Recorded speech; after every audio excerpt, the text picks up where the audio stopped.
நாடாளுமன்றத்தில் தனிச்சட்டம் இயற்றப்பட்டால் மட்டுமே ஜல்லிக்கட்டு போட்டியை நடத்த முடியும் என்று ஓய்வு பெற்ற உயர்நீதிமன்ற நீதிபதி சந்துரு தெரிவித்துள்ளார். சென்னை ராயப்பேட்டை OMCA மைதானத்தில் சென்னை பொங்கல் புத்தக திருவிழாவை முன்னாள் நீதிபதி சந்துரு தொடங்கி வைத்தார்.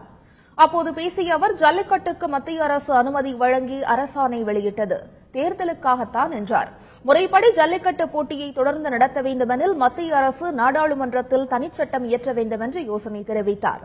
என்றாலும் அவ்வாறு தனிச்சட்டம் இயற்ற கால அவகாசம் ஆகும் என்றும் அவர் குறிப்பிட்டார்.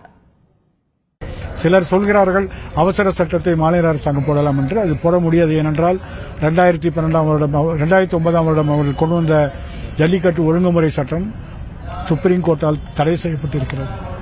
மாநில அரசாங்கம் செய்ய முடியாததை மத்திய அரசாங்கம் செய்யலாம் என்றால் அங்கேயும் அவசர சட்டம் போடுவதற்கு தடை இருக்கிறது. ஏனென்றால் குடியரசுத் தலைவர் சட்டப்படிதான் அப்படிப்பட்ட அவசர சட்டத்திலே அவர்களால் அந்த கையெழுத்து விட முடியும்.